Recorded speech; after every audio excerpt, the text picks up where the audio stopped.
பத்திரிக்கைக்காரன் ஒரு கேள்வி கேட்குறான், அந்த வீடியோவை பாருங்கள்.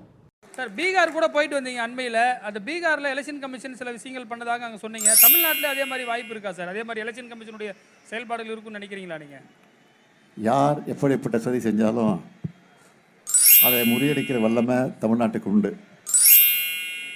ஏன் பீகாரில் கூட தேர்தல் ஆணையம் நினச்சது நடக்காது. உண்மையாக நான் போயிட்டு வந்த அனுபவத்தில் சொல்கிறேன். ஏன்னா அங்கேயும் மக்களை எழுச்சி பெற வைக்க தேர்தல் ஆணையம் உதவி செஞ்சிருக்கின்றது தான் உண்மை. பத்திரிக்கை அதாவது சாதாரணமாக முதலமைச்சர் படிக்கும்போது பேப்பரை பார்த்து படிக்கிறது வேறு. ஆனால் பத்திரிக்கைக்காரன் கேள்வி கேட்கும்போது அவன் என்ன கேள்வி கேட்பானோ உங்களுக்கு தெரியாது. அப்போ நீங்கள் என்ன பண்ணணும்? அவன் கேள்வி கேட்டதுக்குன்னா நீங்கள் பதில் பார்க்காம தான் சொல்லணும். காரணம் அவன் கேட்குற கேள்வி தெரியாத. இங்கே ஒருத்தன் கேட்குறான் பத்திரிக்கைக்காரன், இவர் பார்த்து பதில் சொல்கிறார். அப்படின்னா அவன் எந்த கேள்வி கேட்பானோ உங்களுக்கு எப்படி தெரியும்? அதுக்கு பதில் நீங்கள் எப்படி முதலே ரெடி பண்ணி வச்சீங்க?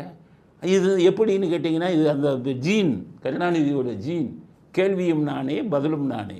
கருணாநிதி பத்திரிகைக்காரங்களை முதலே எழுதி கொடுத்துருவார். இந்த கேள்வியை கேளு, இந்த கேள்வியை இவங்க பத்திரிகை இருக்கும்ல முறை சொல்லி அவங்களுக்கு 2 செய்தியாளர்கள், குங்குமம், வண்ணத்திரை, இதெல்லாம் இவங்களுடைய செய்தியாளர்கள். அவங்ககிட்ட சொல்லிடுவார், இந்த மாதிரி வேறு ஒன்றாச்சும் கேட்டானா அடி, இந்த கேள்வியை கேளு. உடனே இந்த கேள்வியை கேட்பாங்க. உடனே அவர் எழுதி மனப்பாடம் பண்ணி வச்சிருப்பார். அதை பதிலாக சொல்லுவார். தமிழ்நாட்டு மக்கள் பூரா கருணாநிதி திறமையானவர்ப்பா, பத்திரிக்கைக்காரன் கேட்குறத டக்குன்னு பதில் சொல்கிறார். அட பாவிங்கடா, எழுதி கொடுத்ததே அந்த ஆளு தான்டா. பதிலுக்கு ரெடியாக வச்சுக்கிட்டு அவர் கேட்ட கேள்விக்கு இவரே பதில் சொல்லுவார். கேள்வியும் நானே பதிலும் நானேன்னு நான் பல தடவை பேசியிருக்கேன். அந்த பாணியை இப்போ ஸ்டாலின் கடைப்பிடிக்கிறார். என்ன கேள்வி கேட்பானே தெரியாது. அவன் கேள்வி கேட்குறான், ஒரு பத்திரிகை பார்த்து இப்போ பேப்பரை பார்த்து படிக்கிறாருன்னா எவ்வளவு நம்மளை முட்டாளாக்கக்கூடிய அரசியல்வாதிகள் நம்ம நாட்டில் இருக்காங்க. அந்த வீடியோ பார்த்தீங்கல்ல?